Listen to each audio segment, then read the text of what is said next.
Right. దళిత క్రిస్టియన్లకు SC హోదా వర్తించదు అని చెప్పి వచ్చినటువంటి ఆర్డినెన్స్ ఏదైతే ఉన్నదో గతంలో 1950 నుంచి కూడా దాని మీద పోరాడుతూ ఉన్నటువంటి క్రైస్తవ సంఘాల నాయకులు ఈరోజు మళ్ళీ ఒకసారి నిరసన తెలుపుతూ ఉన్నటువంటి సందర్భం కనిపిస్తాడు. ప్రస్తుతం మనం ధర్నా చౌక్ ఇందిరా పార్క్ దగ్గర ఉన్నాం. ఒకసారి మాట్లాడే ప్రయత్నం చేద్దాం. క్రైస్తవ సోదరులు మనతో పాటు ఉన్నారు.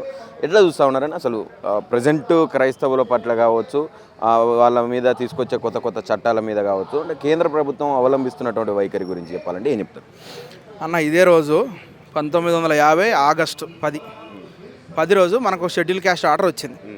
ఈ ఆర్డర్ వచ్చి నేటికి 76 ఏళ్ళు. ఈ ఆర్డర్ వచ్చి ఈ ఆర్డర్ రాజ్యాంగ వ్యతిరేకం. ఎందుకు? ఆర్డర్ ఏం చెప్తుంది? ఎస్సీలుగా ఎవరైతే ఉన్నారో వాళ్ళు హిందువులు కాకుండా ఏ మతం పుచ్చుకున్నా వాళ్ళు ఎస్సీలు కాకుండా పోతారని చెప్తుంది. అసలు ఆర్డర్ ఎట్లా చెప్తుంది? ఆర్టికల్ 14 ఏం చెప్తుంది? చట్టం ముందు అందరూ సమానమని చెప్తుంది. ఆర్టికల్ 15 ఏం చెప్తుంది? నువ్వు కులం బేసిస్ మీద కానీ, మతం బేసిస్ మీద కానీ, వాళ్ళ లింగం బేసిస్ మీద కానీ, వాళ్ళ ఏరియా బేసిస్ మీద కానీ దేని ప్రకారం కూడా వాళ్ళను కించపరచడానికి లేదు. మరి ఒక కుల ప్రస్తావన నువ్వు ఎట్లా తెస్తావు? ఒక ఆర్డర్లో ఎట్లా తెస్తావు? నువ్వు హిందూ మతం కాకుండా వేరే ఏ మతం పుచ్చుకున్నావు, నువ్వు ఎస్సీ కాకుండా పోతావు, నువ్వు ఎట్లా చెప్తావు? ఎస్సీలుగానే ఉంటారు కదా, నువ్వు ఎట్లా చెప్తావు? సో ఆర్డర్ రాజ్యాంగ వ్యతిరేకం. రెండవది, నువ్వు ఒక మతాన్ని అక్కడ ప్రొజెక్ట్ చేస్తున్నట్టే కదా, నువ్వు హిందూయిజంలో ఉంటేనే నువ్వు ఎస్సీ, నువ్వు వేరే ఏ మతం తీసుకుని నువ్వు ఎస్సీ కాకుండా పోతావు అంటే నేను ఎందుకు ఉండాలా? నాకు నచ్చిన మతంలోకి నేను పోతా కదా. నాకు ఇలా హిందూయిజం నచ్చిందండి, నేను హిందూ ఉంటా.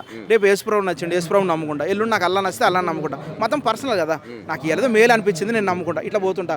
చర్చ్ కనపడ్డది సిలువ వేసుకుంటా, పోతా గుడికి పోతా, ఇట్లా అనుకుంటా. నాకు ఇష్టం అది. మతం అనేది ప్యూర్లీ పర్సనల్. మాట్లాడుతున్నారు అసలు మతమే కాదనుకొని పోయినప్పుడు మళ్ళీ ఈ కుల ప్రస్తావన ఎందుకు వస్తుంది? కులం మాకే ఉండాలని చెప్పి ఇది ఎందుకు మాట్లాడుతున్నారు? మతాన్ని వదిలేసిండ్రు కదా అని చెప్పి మాట్లాడుతున్నారు. వాస్తవంగా ఏంటిదంటే మన భారతదేశము కుల ఆధారిత దేశం. ఇది మీరు ఏ కులంలో పుట్టినా సత్యదాకా ఆ కులం ఉంటుంది, కుల ఆధారిత.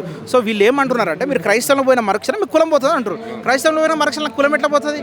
నేను నా మతం మార్చుకున్న తప్ప నా కులం నన్ను వెంటాడుతూనే ఉంది. నేను ఇప్పుడు మాలండి, నేను మాల, నేను క్రైస్తవంలోకి పోయినా, నేను మాలగానే ఉంటా కదా. ఎందుకు మాలగానే ఉంటా? సమాజం నన్ను చూసే చూపు మాలగానే ఉంది. నా క్రైస్తవం ఇప్పుడు యేసుప్రభుకి కులం లేదండి, యేసుప్రభు కులం లేదు, క్రిస్టియన్లకు కులం లేదు, క్రైస్తవులకు కులం ఉంది కదా. ఎందుకంటే ప్రతి మనిషికి కులం ఉంటుంది, ప్రతి మనిషికి కులం ఉంటుంది అన్నమాట. వాడు నన్ను కులం బేసిస్ మీదనే చూస్తున్నాడు కదా. సో నేను క్రైస్తవుడు అయినంత మాత్రం వాడు ఇంకా నన్ను మాలోడి కిందనే చూస్తుండు, నన్ను మాదిగోడి కిందనే చూస్తుండు. సో మా ఆర్గ్యుమెంట్ ఏంటిదంటే మతం మారినంత మాత్రాన సమాజం మమ్మల్ని చూసే చూపు అది మారలే. వాళ్ళు ఇంకా నన్ను మాలోడి కిందనే చూస్తారు, నన్ను మాదిగోడి కిందనే చూస్తుండు, నన్ను దాసరోడి కిందనే చూస్తున్నాడు వాడు. సో నాది మారతలేదు, అది మా ఆర్గ్యుమెంట్. సో మీరు ఏం చేశారు? రాజ్యాంగ ప్రకారం ఆర్డర్ ఏమి ఇచ్చారు? నువ్వు వేరే మతంలో పోతే ఇది పోద్దని ఇచ్చారు. ఇది ఒరిజినల్ రాజ్యాంగం. ఈ రాజ్యాంగంలో ఎక్కడ కూడా మత ప్రస్తావన లేదు. ఎస్సీలు ఈ కులాలు ఎస్సీలు అని చెప్తుంది. చాలామంది ఏమంటారు మీ అంబేద్కరే చెప్పిండు కదా అంటాడు. అంబేద్కర్ ఎక్కడ చెప్పలే, ఆర్డర్ చెప్తుంది. రాజ్యాంగం ఏం చెప్తుంది? ఈ కులాలు ఉన్నాయి కదా, ఈ కులాలు ఎస్సీలు అని చెప్తుంది. మత ప్రస్తావన లేదు అక్కడ. ముస్లిం SC, Christian SC, Hindu SC అని లేదు. ఎస్సీలు ఈ లిస్టురా బాబు అని చెప్పి రాజ్యాంగం చెప్తుంది. మీరు ఆగస్టు 10కి ఏం చేశారు? జనవరిలో వచ్చింది ఇది, జనవరి 26, 1950లో వచ్చింది ఇది. మీరు ఆగస్టు 10వ తారీఖు వచ్చేటప్పటికి ఏం చేశారు? ఎస్సీలు హిందువులు ఉంటేనే ఎస్సీలు అని చెప్తున్నారు. మీరు ఎట్లా మారుస్తారు? ఇందులో లేదు అది. ఒక కాగితం తెచ్చిర్రు తెల్లారి. ఏం కాగితం తెచ్చిర్రు? మీరు హిందూ నుంచి వేరే మతంలోకి పోయారంటే మీకు ఇది కట్ అయిపోద్దిరా అని చెప్పారు. అసలు అది ఎట్లా చెప్తారు? మాకు ఎందుకు కట్ అవుతుంది? మేము ఎస్సీలుగా పుట్టినామండి, ఎస్సీలుగా చచ్చిపోతాము, మమ్మల్ని ఎందుకు మీరు రిజర్వేషన్ తీసి ఏం చేశారు? మమ్మల్ని బీసీసీలు వేసారు, కొత్త కోటాలు వేసారు. మళ్ళీ బీసీలు ఎందుకు కొట్టాలి? మీరు బీసీలో పొట్ట కొడుతున్నారు కదా. మమ్మల్ని 1%, 15% ఉన్నామండి మేము, 15% రిజర్వేషన్ మాది. మమ్మల్ని తీసుకొని 1%లో మీరు ఎట్లా ఇస్తారు? అసలు ఎవరేమన్నారు మిమ్మల్ని? నన్ను ఓసీలే, నన్ను రెడ్డి క్యాస్ట్లే, నన్ను కమ్మ క్యాస్ట్లే, నన్ను చౌదరిలే, నన్ను రావులే, వెలమలే, నన్ను కాపులే, నన్ను బీసీలు తీసుకువేస్తావు. ఎందుకు? ఎవరేమన్నారు? నువ్వు కులం మార్చే హక్కు నీకు లేదు. ఏ రాజ్యానికి లేదు, రాజ్యాంగానికి లేదు. కులం ఎవరిది మార్చలేదు. నేను పుట్టుకతో ఏ కులం, మా తాతయ్య కులము మా తండ్రికి అది వచ్చింది, నాకు అది వస్తుంది. సత్యదాకా నన్ను అది ఎంటాడుతూనే ఉంటుంది కదా. సత్యదాకా నన్ను అది ఎంటాడుతున్నావు. నువ్వెవరు మార్చడానికి? ఒకవేళ కులాన్ని మార్చుకునే హక్కు నీకు, మతాన్ని మార్చుకునే హక్కు ఉంది నీకు. రాజ్యాంగ ప్రకారం ఆర్టికల్ 25 నీకు నచ్చిన మతాన్ని నువ్వు స్వీకరించవచ్చని 25 చెప్తుంది. మతాన్ని మార్చుకునే హక్కు ఉంది నీకు, కులాన్ని మార్చుకునే హక్కు లేదు. కానీ కులాన్ని ఎవరు మారుస్తున్నారు? రాజ్యం మారుస్తుంది. నువ్వు క్రిస్టియన్గా మారిన తెల్లారి నువ్వు బీసీసీ అయితే అని చెప్పి రాజ్యం మారుస్తుంది. నువ్వు ఎట్లా మారుస్తావు?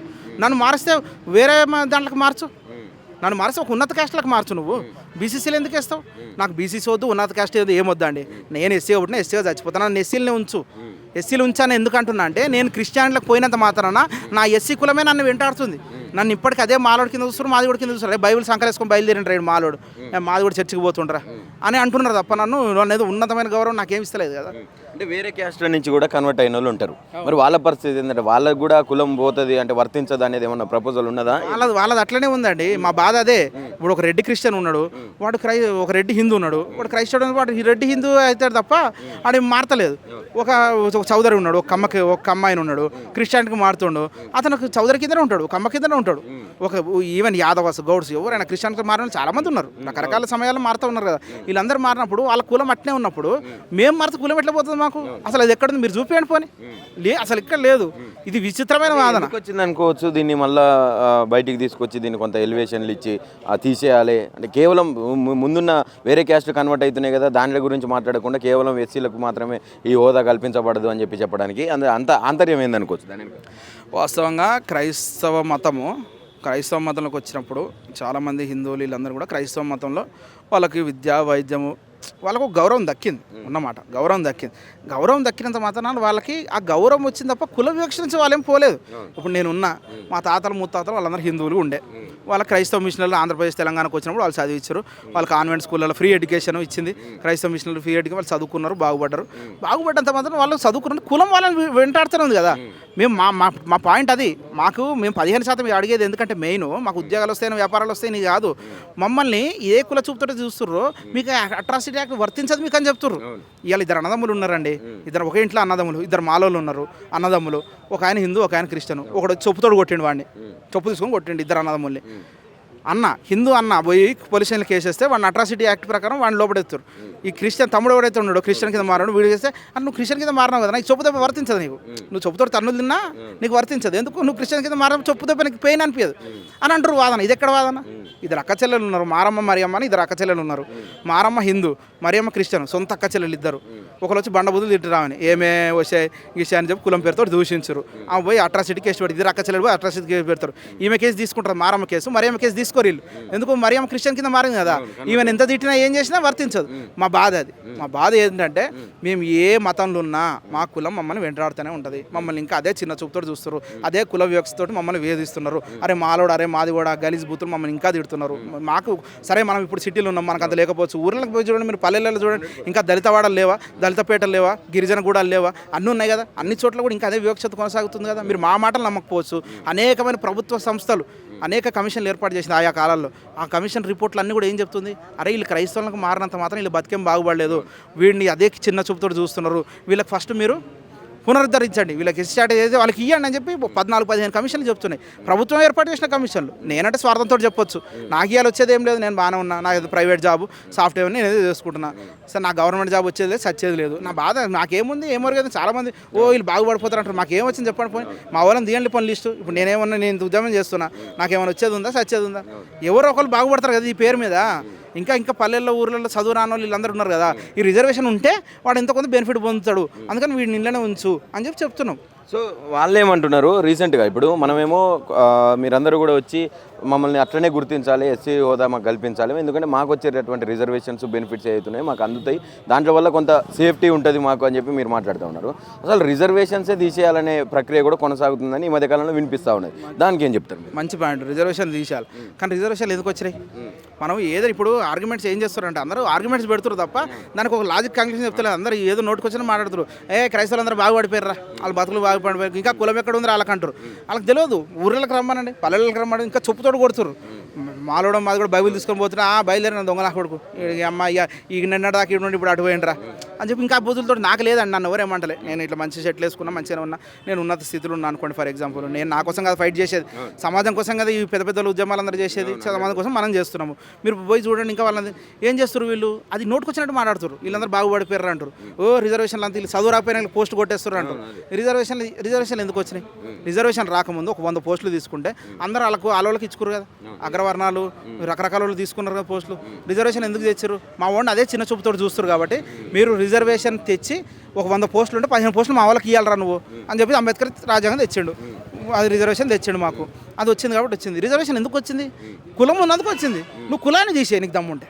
ఈ భారతదేశంలో సాధ్యం కాదు కాబట్టి రిజర్వేషన్ కూడా నువ్వు తీయొద్దు. కులాన్ని తీసేది నీకు సాధ్యం కానప్పుడు రిజర్వేషన్ కూడా నువ్వు తీయొద్దు. నువ్వు రిజర్వేషన్ తీయాలనుకున్న అప్పుడు తెల్లారి నీకు రోగం వచ్చిందండి, నువ్వు ట్యాబ్లెట్ వేయాలా? నువ్వు రోగం తీయకుండా నువ్వు ట్యాబ్లెట్ మానేయమంటే ఎట్లయితుంది? నువ్వు ఎందుకు వచ్చింది రిజర్వేషన్? కులం ఉన్నందుకు వచ్చి నువ్వు కులాన్ని ఎత్తే, నీకు దమ్ముంటే కులాన్ని తీసే. అది కులాన్ని తీసే సమస్య లేదు భారతదేశంలో. మనం ఎన్ని ఏళ్ళని చూస్తలేదు, పుట్టినప్పటి నుంచి కొన్ని వందల సంవత్సరాలు కులాన్ని తీసే. ఎందుకంటే కులము నరాలకు జీర్ణించకపోయింది. విన్నారా? కులాన్ని తీసే శక్తి వాడికి లేదు, కులాన్ని తీయలేరు కూడా. నేను అందుకంటున్నా, మీరు అంత ప్రయత్నిస్తారు కదా.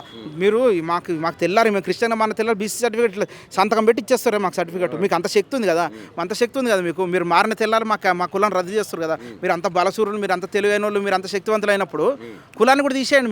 మీకు శక్తి ఉంది కదా, మాకు లేదండి శక్తి, మేము సామాన్య ప్రజలము, దళితులము, మాకు లేదు శక్తి. మరి నువ్వు రాజ్యం కదా, నువ్వు అథారిటీ నీకు ఉంది కదా. ఇప్పుడు నువ్వు రాజకీయ నాయకులు ఉన్నారు కదా, ఉన్నత స్థితిలో ఉన్న వాళ్ళు ఉన్నారు కదా, ప్రధానమంత్రులు, రాష్ట్రపతులు, రకరకాల వాళ్ళు ఉన్నారు కదా, ఎమ్మెల్యేలు, ఎంపీలు. మీరు అందరూ కూర్చొని కులాన్ని రద్దు చేయండి. మీరు మా మీద ఎందుకు పడేస్తారు? మా వాళ్ళు ఎంతున్నారు, మా మీద ఎందుకు పడేస్తారు? తీసేయండి. ఉంటే కులాన్ని తీసేయండి. కులాన్ని చేయకుండా రిజర్వేషన్ తీసేస్తా అంటే ఇక మీరు అందరూ ఎంజాయ్ చేసుకోవాలన్నా.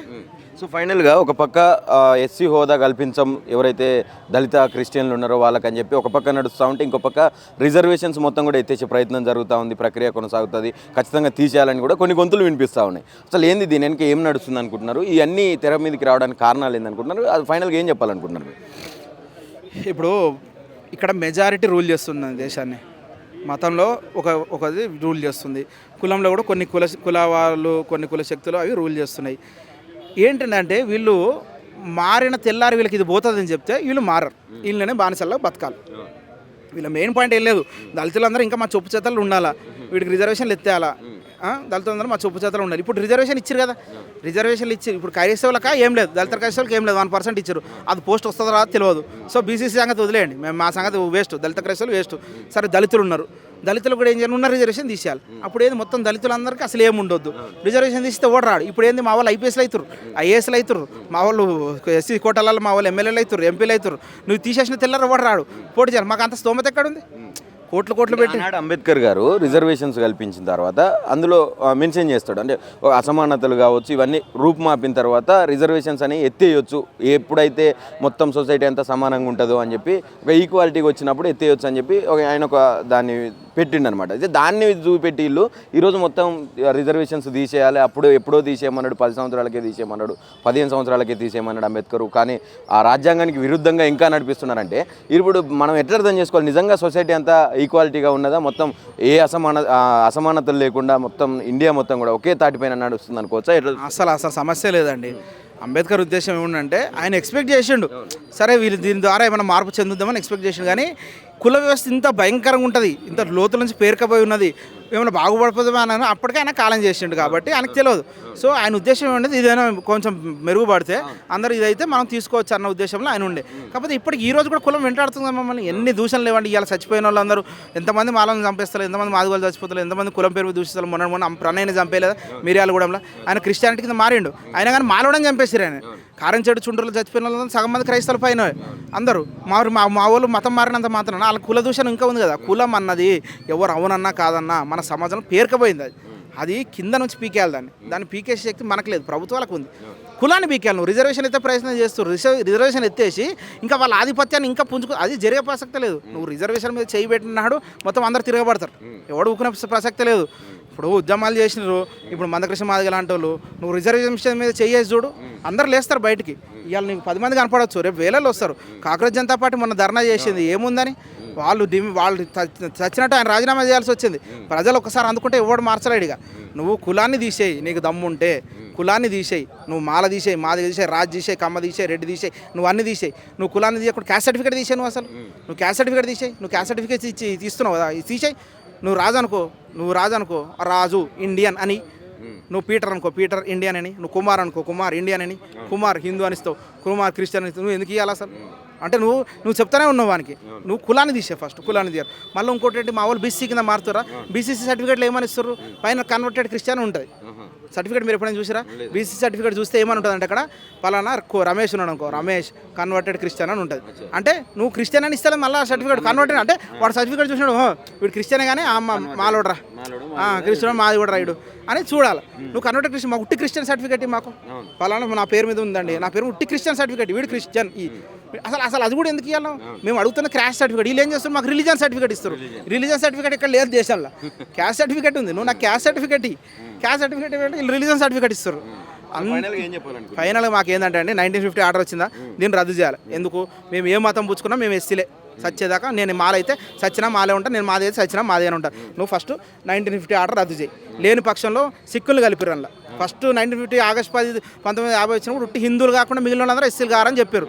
తర్వాత బుద్ధిస్టులు కలిపారు అందులో, సిక్కులు కలిపారు. ఇప్పుడు క్రైస్తవులను కూడా కలిపాడు. ఇప్పుడు మా డిమాండ్ అది.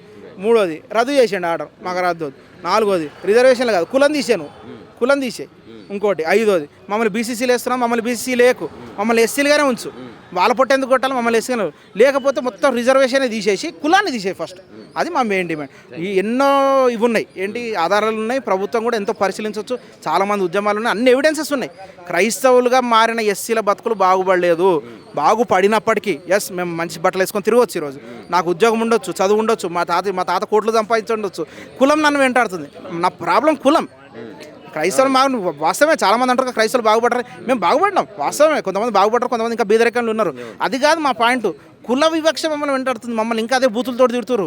అరే తురే అంటారు మమ్మల్ని, ఏరా ఓరే అంటుర్రు. ఇంకా మమ్మల్ని అలా బూతులతో మమ్మల్ని తిడుతున్నారు. అవి మానేయండి ఫస్ట్ మీరు. అది పోవాలంటే ఎట్లయితుంది? అది మీరు తీసేయాలి. అది తీయకుండా మమ్మల్ని ఈడుంటే ఈడదంటారు, అటుపోతే ఆటుపోనియమంటారు. మమ్మల్ని ఏం చేయాలి? చచ్చిపోవాలా? కాబట్టి ప్రభుత్వం ఆలోచించి మా డిమాండ్లు ఏదైతే ఉందో దాన్ని పరిష్కరించి దళిత క్రైస్తవులకు న్యాయం చేయాలి. ఇది మా మెయిన్ డిమాండ్.